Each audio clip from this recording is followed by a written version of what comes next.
Newlywed Sherri Rasmussen was brutally murdered, but it took 23 years for the LAPD to catch her killer, fellow police officer Stephanie Lazarus. If the killer was in the LAPD all along, is that why it took decades to figure it out? On the evening of February 24, 1986, John Rutten returned from work to the Van Nuys, California condo he shared with his wife for 3 months. Inside, he found a nightmare. On the floor of the living room, amid the remains of a broken vase and an overturned telephone, lay his dead wife, 29-year-old Sherri Rasmussen. She'd been brutally beaten and shot 3 times at the chest. Because someone had stacked electronics on the floor and the victim's BMW was missing, Los Angeles police quickly decided Rasmussen was the victim of a botched burglary. After that, the investigation went exactly nowhere for 23 years. It's clear that Rasmussen had suffered before Lazarus shot her 3 times at point-blank range using a thick robe to muffle the noise. There were ligature marks on her wrists and a cord was found at the scene, indicating that Lazarus had tied her up at some point. Lazarus had also repeatedly bludgeoned the victim in the head. Among Rasmussen's other wounds were extensive facial injuries and a bite mark on her left forearm.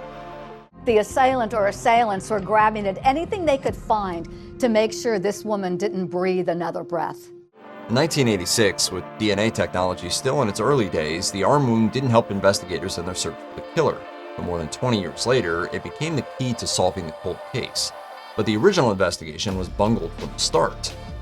Rutten and Stephanie Lazarus first met at UCLA in the late 1970s and dated casually on and off for several years.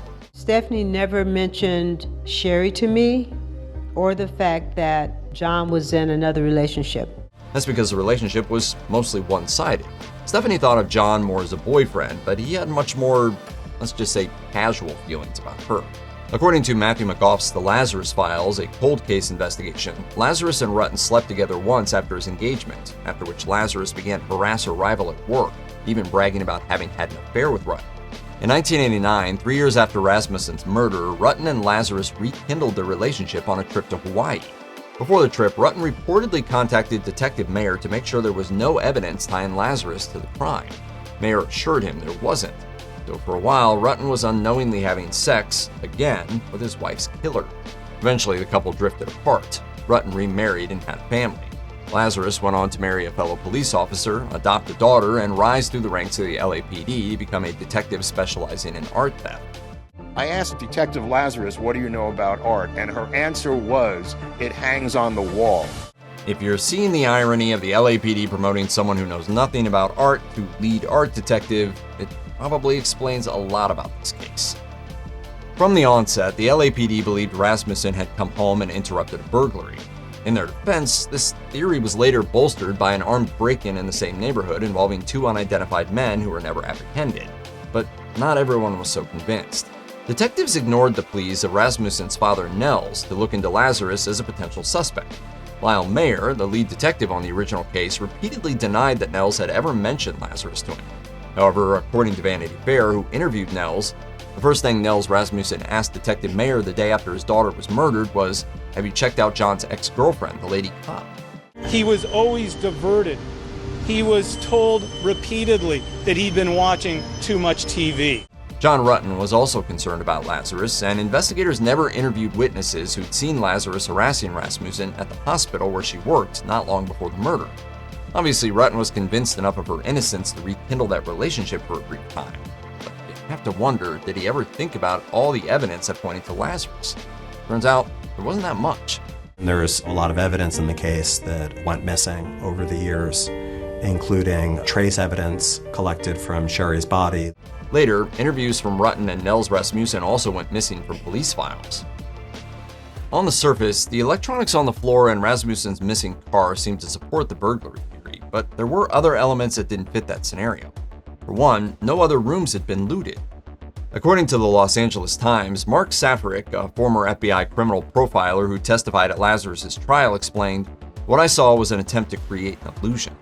According to prosecutors in 2023, what actually happened was a premeditated attack by Lazarus, who was furious that her former lover, who never actually considered her his girlfriend, married somebody else.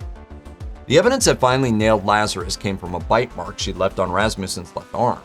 In 2005, Jennifer Francis from the Cold Case Unit looked at the files and realized the swab taken from the bite mark was missing. She tracked it down to a coroner's freezer where she learned that the bite had come from a woman. a brand new clue in a 20-year-old cold case. But even then, when she brought the development to her colleagues, they didn't think it was reason enough to reopen the case.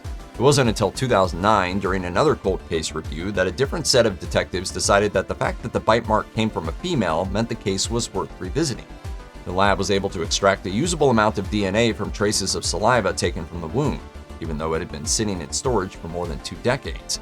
And around the same time, the detectives noticed that Lazarus, a colleague whose office was right down the hall, was listed in the case files as a former girlfriend of Rutten. That was enough for them to open a covert investigation of their coworker, recovering her DNA from a cup and straw she'd thrown away. The DNA matched, and in 2009, Lazarus was taken into custody at LAPD headquarters. I'm really shocked that somebody would be saying that I did this. I mean, we had a fight, and so I went and killed her. I mean, come on. Steve Cooley, the LA County DA at the time of Lazarus' arrest and conviction, told the Associated Press, had it not been for DNA, the case might not have been solved. In 2012, following a 5-week trial, a jury took less than a day to find Lazarus guilty of first-degree murder. A judge sentenced her to 27 years to life in prison. In November 2023, Lazarus finally admitted to killing Rasmussen, but said she hadn't been planning to do it when she went to the condo that day. Lazarus didn't feel a need to apologize to the family. The fact that Sherri's death occurred because she met and married me brings me to my knees. Lazarus is currently serving her sentence at the California Institution for Women in Corona. Initially set to be paroled in November 2023, a state parole panel blocked her release. Her next parole hearing is tentatively set for February 2025. What's the most disturbing part of the Stephanie Lazarus case? I guess depends on your take. Who removed all the evidence? Was it just sloppy police work, or was it the murderer who had access to the files? Why did the case get stonewalled in 2005? There are a few mysteries in this case we'll never solve.